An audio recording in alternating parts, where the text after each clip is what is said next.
تشریف رکھیے۔ وَأَنفِقُوا فِي سَبِيلِ اللَّهِ وَلَا تُلْقُوا بِأَيْدِيكُمْ إِلَى التَّهْلُكَةِ کی روشنی میں اگر کوئی نصاب اور مقدار تو مقرر نہیں کی گئی، یہ فرمائیے کہ جہاں جان سے جہاد ممکن نہ ہو، مثلاً بوسنیا، تو کس حساب سے مال خرچ کیا جائے؟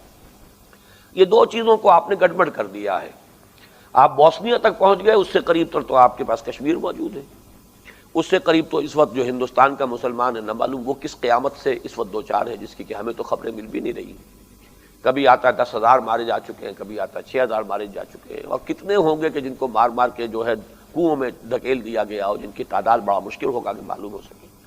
تو اصل بات تو یہ ہے کہ جہاں بھی آپ مدد کر سکیں کیجئے۔ باقی اصل جہاد ہے اس ملک میں اللہ کے دین کو نافذ کرنے کے لیے، اس کے تقاضے پورے کرنے کے لیے۔ اگر آپ کسر نہیں اٹھاتے تو یہی ساری شامتیں یہاں بھی آئیں گی۔ یہ بکرے کی ماں کتنے دن خیر منائے گی؟ یہ نہ سمجھیے کہ ہم بڑے محفوظ بیٹھے ہیں، یہاں پر جو قیامتیں آ سکتی ہیں اس کا آپ کو اندازہ ہی نہیں ہے بالکل۔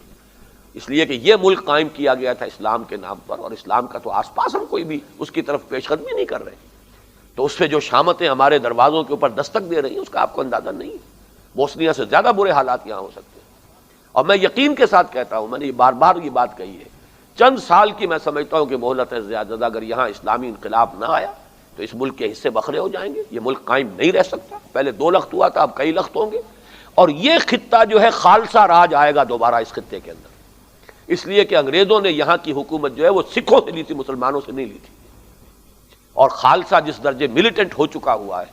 اور یہ تو اندرا گاندھی کا تو اس زمانے میں باقاعدہ پلان بن چکا تھا، راجیو نے بھی کہا تھا کہ انہیں تو دیکھنا چاہیے سکھوں کو، اگر ان کی کوئی امنگیں ہیں، نیشنلسٹ امنگیں ہیں ان کی اور ایمبیشنز ہیں، تو ان کو ویسٹ ورلڈ دیکھنا چاہیے۔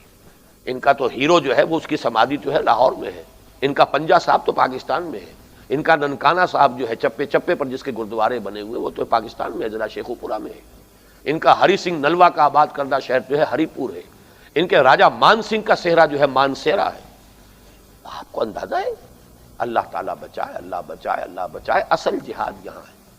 باقی جو سوال آپ نے کیا کہ کتنا خرچ کرے، اس کا جواب تو قرآن نے دیا ہے۔ جو واجب ہے وہ تو زکوٰۃ ہے، جس کو ہم صدقات واجبہ کہتے ہیں۔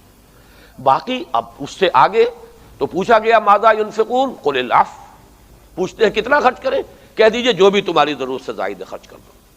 اب اس کا معاملہ ہر شخص کا ہوگا، اس کا جذبہ، اس کا ایمان، اس کا ذوق، اس کا شوق، اس کو کتنا یقین آخرت پر ہے، اللہ کے بینک پر اس کا کتنا اعتماد ہے۔